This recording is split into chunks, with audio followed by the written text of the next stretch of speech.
नमस्कार मंडळी, मी रुपाली तुमचं पुन्हा एकदा खूप खूप स्वागत करत आहे आजच्या एका नवीन ब्लॉगमध्ये. तर दिवसाची सुरुवात छान अशी सकाळी लवकर झालेली आहे. सकाळी उठल्यानंतर पहिल्यांदा चहा ठेवला, त्यानंतर हा जो मोठा नारळ आहे तो तो मी यांच्याकडनं फोडून घेतला आणि बॅड लक की तो नारळ खराब निघाला आणि हा नारळ जो आहे तो गावावरनं आईने दिला होता.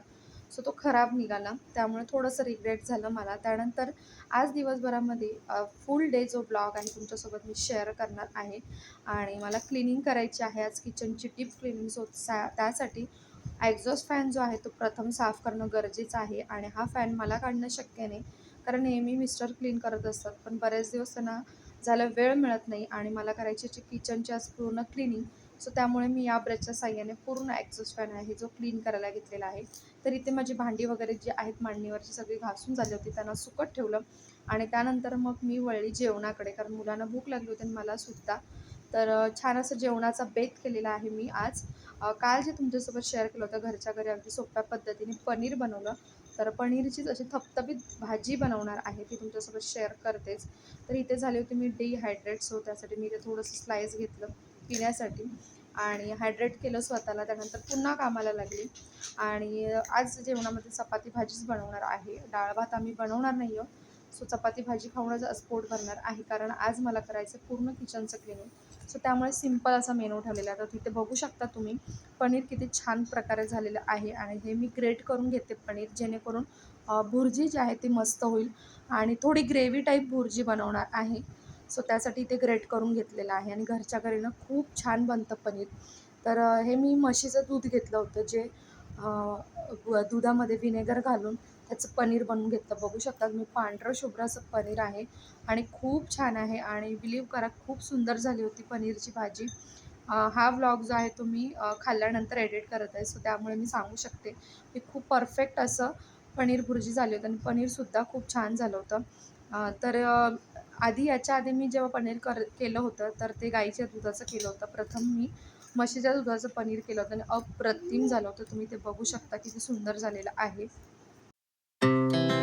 Our hearts beat to the city streets. So इथे बघताय तुम्ही किती छान प्रकारे पनीर एकदम मिक्स करून घेतलेलं आहे, जेणेकरून भुर्जी छान लागेल. कारण पनीर भुर्जीमध्ये ना सगळं जे कांदा वगैरे आपण वापरतो किंवा लसूण वगैरे सगळ्या गोष्टी छान जर मिक्स झाल्या तर भाजी खूप छान लागते. आणि इथे बनवायला घेतलेल्या चपात्या मी, कारण चपाती आणि भाजीने खूप छान पोट भरेल असं मला तरी वाटतं, कारण इतर काही गोष्टी खायला जर घेतल्या तर त्याच्याने पोट भरणार नाही, पुन्हा पुन्हा भूक लागेल आणि माझं क्लिनिंग जे आहे त्याच्यामध्ये थोडंसं डिस्टर्बन्स होईल. त्यामुळे इथे मी पोटभर अशी चपाती भाजीच बनवत आहे, मुलांसाठी सुद्धा आणि माझ्यासाठी सुद्धा.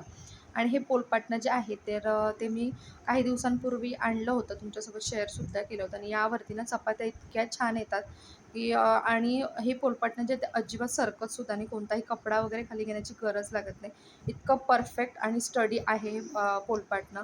तर तुम्हाला जर घ्यायचं असेल तर तुम्ही अशा प्रकारचं पोलपाटणं नक्की घेऊ शकता. दुपारी क्लिनिंग वगैरे केली, त्यानंतर मग 1-1.5 तासाचा रेस्ट घेतला. तर झोपण्यापूर्वी मी थोडंसं भांडी वगैरे जी आहेत ती मांडणीला लावून घेतली आणि बाकीची जी आहेत ती शिल्लक ठेवली होती. आता संध्याकाळी उठल्यावर लावेन, कारण थोडंसं किचनमध्ये ना चेंजेससुद्धा करायचे होते. जेव्हा जेव्हा क्लिनिंग करते थोडेफार चेंजेस करत असते, यामुळे ना घरात पॉझिटिव्हिटी राहते आणि आपल्यालाही आवडतं. एक प्रकारचं आपण एकाच प्रकारचं जर सेटअप बघितलं ना तर आपल्यालाही कधी कधी बोर होतं. तर त्यामुळे थोडे थोडे चेंजेस मी करत राहते नेहमी, घरामध्ये किचनमध्ये सगळीकडेच करत असते. सो इथे सगळी भांडी आवरून घेते. एका साईडला चहासुद्धा ठेवलेला आहे. चहा घेणार आणि मग बाकीच्या कामांना लागणार आहे, कारण किचनच्या ओट्याच्या खाली म्हणजे काउंटरटॉपच्या अगदी खाली जो कप्पा आहे तर तिथे थोडंसं मला जागा वगैरे करून काही गोष्टी ज्या आहेत एक्स्ट्राची भांडी वगैरे तिथे ठेवायची आहेत. कारण मला ना गावावरनं जेव्हा मी येईन तर सगळ्या गोष्टी मला व्यवस्थित सेट असणं गरजेचं आहे, कारण मग मुलांचं स्कूलसुद्धा चालू होईल त्यामुळे. आणि इथे लागली होती मुलांना भूक, तर जवळजवळ 6 वाजले होते आणि मुलाला लागली होती भूक. तर त्यांचं म्हणणं होतं की काहीतरी नाश्ता बनवावं आणि इथे लोलो आला मला मस्का लावायला. सो आणि त्याला गाणी प्रचंड आवडतात. जेव्हा जेव्हा गाणी लागतात तर त्याला डान्स करावंसं वाटतं. प्रत्येक स्टेप्स बघून तो करण्याचा प्रयत्न करत असतो आणि मलासुद्धा आवडतं. सो तो बोलला, मम्मा तूसुद्धा माझ्यासोबत डान्स कर. तर आम्ही दोघं थोडंसं हलका-फुलका डान्स करत आहोत. मला काही इतकं डान्स वगैरे करता येत नाही, बट मला आवडतं म्युझिकवरती थोडंसं थिरकायला वगैरे आवडतं. सो त्यामुळे मी ते करत आहे आणि प्रज्ञाची सुट्टी चालू आहे तरीसुद्धा रोज थोडंसं लिखाण तो करत असतो. त्यासाठी तो इथं बसलेला आहे आणि मी इथे घेत आहे गरम गरम चहा आणि त्यानंतर मग मुलांसाठी बनवणार आहे खाऊ. तर डीमार्टमधून फ्रेंच फ्राईज आणल्या होत्या. सो मुलांना त्या खायची इच्छा झालेली, तर ती बाहेर काढून ठेवलं मी आणि त्यानंतर म्हटलं चला आपण थोडंसं क्लिनिंग वगैरे ज्या गोष्टी आहेत त्या करून घेऊया. तर इथे हा मधला जो कप्पा आहे तर तो मी व्यवस्थित असा क्लीन केला नव्हता. मागच्या वेळेला जेव्हा क्लिनिंग केली होती आठवड्याची तर त्यावेळेला क्लीन करून ठेवला होता. तर आज काही क्लीन केला नाही, कारण इथे थोडीशी मला स्पेस बनवायची होती, जागा, आणि काही गोष्टी ज्या आहेत त्या मला व्यवस्थित अशा बांधून पॅक करून ठेवायच्या होत्या, त्याची आता सध्या गरज नाही आहे. सो नंतर गरज पडल्यावरती मी ते काढेन बाहेर, कारण ओपनमध्ये जर ठेवलं तर धूळ जमा होते आणि जेव्हा गरज लागते ना तेव्हा ती वापरातसुद्धा घेता येत नाहीत, क्लीन नसतात त्यामुळे. आणि ते होती या डब्यामध्ये सगळी काचेची भांडी, जेव्हा लास्ट क्लिनिंग केली तर काचेची भांडी सगळी या डब्यात ठेवली होती. विचार करते थोडीशी गावी न्यावी, पण नंतर विचार येतो की ट्रॅव्हलिंगमध्ये कदाचित फुटतील, मग तिथेही वापरता येणार नाही आणि इथेही, त्यामुळे म्हणून मग ती आयडिया जी आहे ती ड्रॉप केली मी इथे. Our hearts beat to the city streets. We began to feel the fire. तर हा टोप जो आहे तो सुद्धा मी जुने कपडे वगैरे देऊन भांडीवाल्यांना तेव्हा घेतलं होतं, तर त्याचीसुद्धा आता सध्या गरज नाही आहे. त्यामुळे त्या गोष्टी सगळ्या मी आता आत ठेवून देणार आहे. सगळं आता पटपट सगळं आवरून घेते आणि एक्स्ट्राचे डबे वगैरे आहेत ते सुद्धा. आणि माझ्याकडे ना यावेळेलासुद्धा खूप प्लॅस्टिक निघालं, कारण मला ना खूप वाईट सवय आहे की प्रत्येक गोष्ट जमा करून ठेवायची, साठवायची, की डोक्यात असं येतं की ही गोष्ट कशाला ना कशाला उपयोगी पडेल. नो डाऊट की ती गोष्ट उपयोगी पडते, परंतु ना घरामध्ये ना नको असलेल्या गोष्टी पण खूप जमा होत असतात. सो त्यामुळे थोडीशी प्लॅस्टिक वगैरे जे आहे ते सुद्धा मी ते कमी करण्याचाच प्रयत्न करणार आहे, कारण डिकल्टर करणं खूप महत्त्वाचं आहे क्लिनिंगमध्ये. तुमच्यासोबत पूर्ण असा डीप क्लिनिंगचा ब्लॉग शेअर नाही केला, कारण अनेकदा डीप क्लिनिंगचे ब्लॉग तुमच्यासोबत शेअर केले. सो त्यामुळे आज काही केला नाही, परंतु दिवसभराचं फुल डे रुटीन तुमच्यासोबत आता मी शेअर करत आहे. सो इथे सगळं माझं लावून झालं. त्यानंतर मग मी इथे फ्रेंच फ्राईज जे काढून घेतल्या होत्या तर त्याचं जे पॅकेट आहे ते फोडलं, जितक्या गरजेच्या तेवढ्या काढून घेतल्या, बाकीच्या आहेत त्या डब्यात ठेवलेलं आहे. आणि हे आता गावी जायच्या आधी संपवणं गरजेचं आहे, कारण येईपर्यंत कदाचित हे खराब होईल. सो त्यामुळे आणि ते थोडंसं मीठ टाकून त्याला ठेवत आहे. आणि इथे लोलोची माझ्यामध्ये लुडबुड चाललेली आहे. तो म्हणतो पटकन मला बनवून दे, कारण त्याला भूकसुद्धा लागलेली आहे आणि अशा गोष्टी मुलांना आवडतात. सो मी त्याला विचारलं तू कशासाठी आलेला, तर तो हसून हसून मला मस्का लावायला लागला की मी हे खाण्यासाठी आलेलो आहे म्हणून. तर इथे तळायला घेते पटापट, आणि तळणीचे पदार्थ खूप कमी बनवत असते, कारण आवडतात मलासुद्धा, मुलांना पण. पण जितकं कमी होईल तितकं देण्याचा प्रयत्न करते आणि मी सुद्धा खाण्याचा. तर इथे आमची चाललेली आहे फ्रेंच फ्राईज पार्टी चाललेली आहे आमच्या तिघांची, कारण मलासुद्धा हे प्रचंड आवडतं.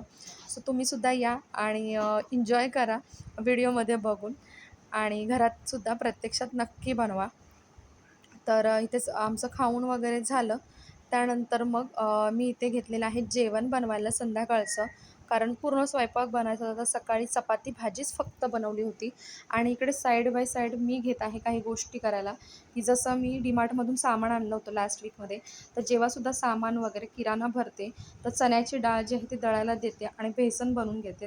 त्याचबरोबर इतर गोष्टी जसं की रवा वगैरे या गोष्टी भाजून ठेवते, जेणेकरून ना त्याला आळ्या वगैरे पडत नाहीत, छान राहतात आणि जेव्हा पाहिजे तेव्हा त्याचा यूजही करता येतो.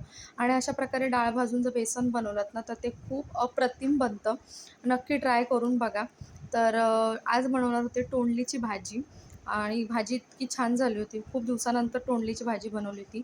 तर इथे मखानासुद्धा बाबूचं भाजून घेते, कारण त्याला खूप आवडतात मखाने, आणि ते थोडेसे भाजलेले वगैरे असतील तर ते खूप टेस्टी लागतात कच्चे खाण्यापेक्षा. तुपाचा सुद्धा वापर करू शकता किंवा मसाल्यामध्ये सुद्धा भाजू शकता, जसे तुम्हाला आवडतील तशा प्रकारे भाजून ठेवू शकता आणि रेडी टू यूज असतात आपल्याला खाण्यासाठी.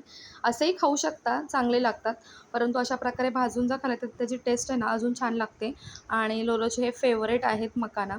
सो इथे थोडेसे मखाने जे आहेत उरलेले ते मी बांधून ठेवलेले आहेत. जेव्हा गावी जाईन तर त्यासाठी हे खाऊ घेऊन जाईन. आणि डाळ वगैरे आहे तीसुद्धा डब्यात भरून ठेवते. सकाळी यांच्यासोबत, म्हणजे हे जेव्हा कामाला जातील तर त्यांच्यासोबत मी ही दळायलासुद्धा देईन.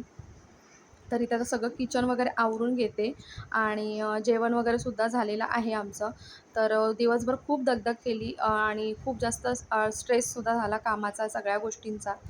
सो त्यामुळे म्हटलं चला थोडंसं आपण रिलॅक्स होऊया. तर त्यासाठी इथे मी मुलतानी माती जी आहे ती घेतलेली आहे आणि गुलाबजल मिक्स करून त्याचा मास्क बनवत आहे आणि फेसला छान लावून घेते, जेणेकरून मला फेस माझा थंड होईल, शांत होईल आणि डोळ्याखालची वर्तुळे वगैरेसुद्धा कमी करायला मदत करतं हे. आणि अशा प्रकारे आजचा माझा दिवसभराचा रुटीनचा ब्लॉग मी तुमच्यासोबत शेअर केला. खूप जास्त बिझी गेला आणि तरीसुद्धा सगळ्या गोष्टी झाल्याचं समाधानसुद्धा आहे. आय होप तुम्हाला आजचा ब्लॉग आवडला असेल. जर आवडला असेल तर चॅनलला सबस्क्राईब करायला विसरू नका. व्हिडिओ आवडला असेल तर लाईक करा आणि इतरांसोबत शेअरसुद्धा करा आणि पुन्हा छान अशा ब्लॉग्स तुमच्यासमोर हजर राहील. तोपर्यंत स्वतःची काळजी घ्या आणि छान छान खात राहा.